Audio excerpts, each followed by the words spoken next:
This is Robin Stripling with the Special Education Unit at the Department of Education. Today we're going to be talking about accommodations and modifications. This training is actually in 3 parts. Part 1 is what is the difference in accommodations and modifications. Part 2 is classroom supports and testing accommodations. And Part 3 is choosing and providing accommodations. Resources that are referred to in this may be found in a live binder at tinyurl.com/spedrs under the pink tab. So why should we adapt? We adapt to adjust or alter the classroom, instruction, and/or curriculum to help all students become successful learners in the classroom. And notice that all is in all caps. Classroom supports may be offered to any student who would benefit from them, not just students with IEPs or 504s. It may be beneficial for the majority of the students to have a social studies or science test read aloud, or it may be beneficial for a piece of text to be read aloud to all students. If you happen to work in a co-teaching classroom, one of the co-teachers could offer to read the text aloud or test, while the other teacher supervises students who prefer to read the text silently. If you are in a co-teaching classroom, I hope you and your co-teaching partner work together so that you can be seen as equals as you co-plan, co-instruct, and co-grade for that class. If you are a teacher in a co-teaching classroom, you may want to look at a document that is in the live binder. It's called Co-Teaching Formats.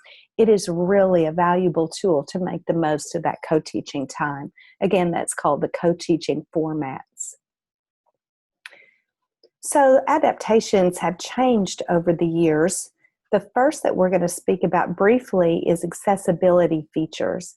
Because of universal design for learning, many of the supports that were once accommodations are now available for any student who needs them, and we'll speak about those in just a moment. And then there are accommodations. These can either be classroom accommodations or testing accommodations. And modifications. These are just for classroom instruction. They are not allowed on statewide testing. So these are the open access features available on ACT Aspire. Any student may have these features. It just needs to be selected on that student's PMP. Things like dictated responses or small group testing or one-on-one testing. And again, many of these used to be available only for students with 504s or IEPs, but now they are available for any student who needs them. We are often asked what the difference is between accommodations and modifications. So accommodations do not alter the expectations for that student. They are meant to provide equal access to the learning in that classroom. Grading and credit are the same as for other students. Modifications, however, do change the expectations for the student. They can provide the student meaningful and productive learning experiences, but they must be based on individual student needs. And grading and credit may be different for the student who has modifications. So let's think about math. An accommodation might be that a student uses a calculator to compute the volume of a prism, or that the student needs a copy of the teacher or student notes during that instruction. A modification might be that the student would have simplified problems, perhaps one-step problems when the expectation is 2-step problems. Going back to that calculating the volume of a prism, a student with a modification maybe would describe the attributes of a prism. And again, modifications must be based on the specific needs of a student. So let's think about English. An accommodation may be that a student would use speech to text for a writing assignment. A modification might be that the student would produce a shorter assignment or on a simplified topic. Notice that speech to text, though, this could be a feature that's offered to any student who needs it. These are so easy to use these days, and I hope that you are allowing students to use speech to text when they compose writing pieces. So, what are the different types of accommodations? They can be in the areas of presentation, response, setting, and timing and scheduling. There is a document on the live binder called Types of Accommodations that gives a long list for each one of these. Presentation is how the information is presented to the student.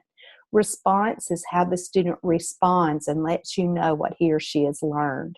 Setting is the classroom environment, and then timing or scheduling, perhaps things like extra time.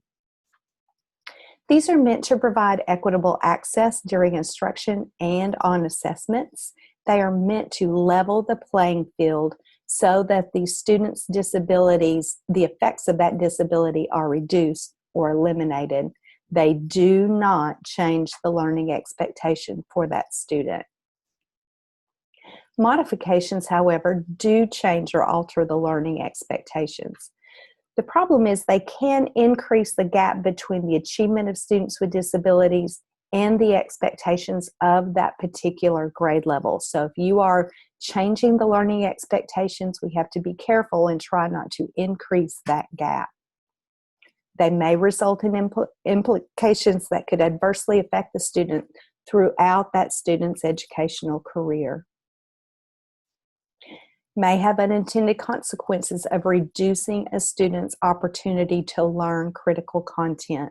So if we alter those expectations, we have to be very careful and try to avoid these consequences.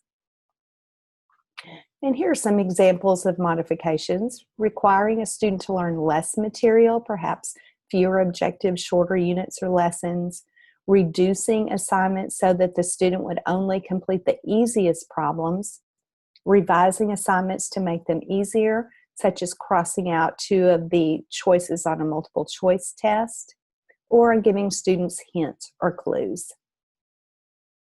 So let's look at some examples and decide if they are accommodations or modifications.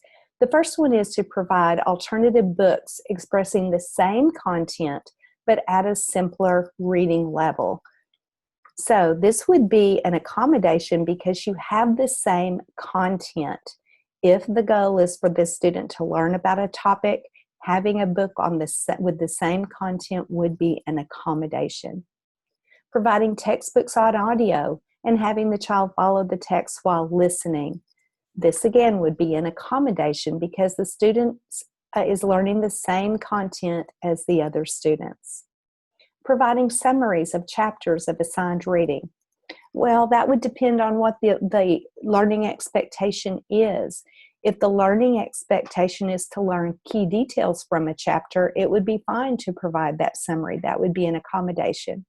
However, if the learning expectation is that that student would read the chapter and determine the key information, then we would be changing this to a modification.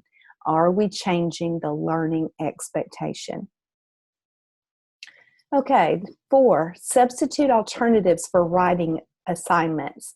So things like posters or clay models. Again, this would depend on what the learning expectation is. If the learning expectation is that the students would write an essay, then certainly providing alternatives would be a modification. However, if the learning expectation is that the student would show what he or she knows about a text that was read, then providing alternatives would be an accommodation, or could just be something that you would offer to all students.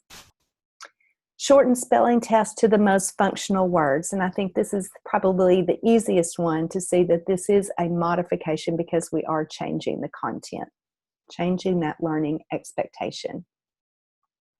Okay, and just a few scenarios here.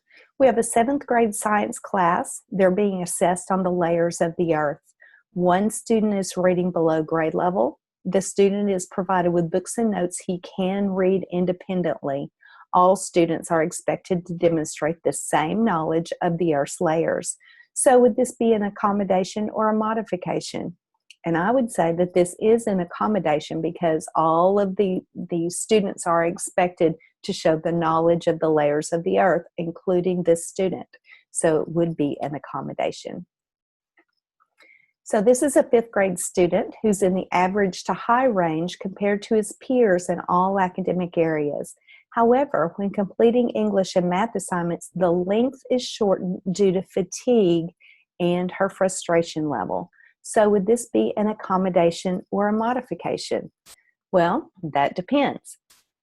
If the learning expectation is to show what she has learned about a particular math concept, could that student do fewer problems but still show that same mastery? If so, then that would be an accommodation because the learning expectation was to demonstrate knowledge of that math concept. However, thinking about the English one, it would depend on, again, what the learning target is. If the learning expectation is that the student would write a 5-paragraph essay and this student is allowed to have a shortened assignment, then that would be a modification.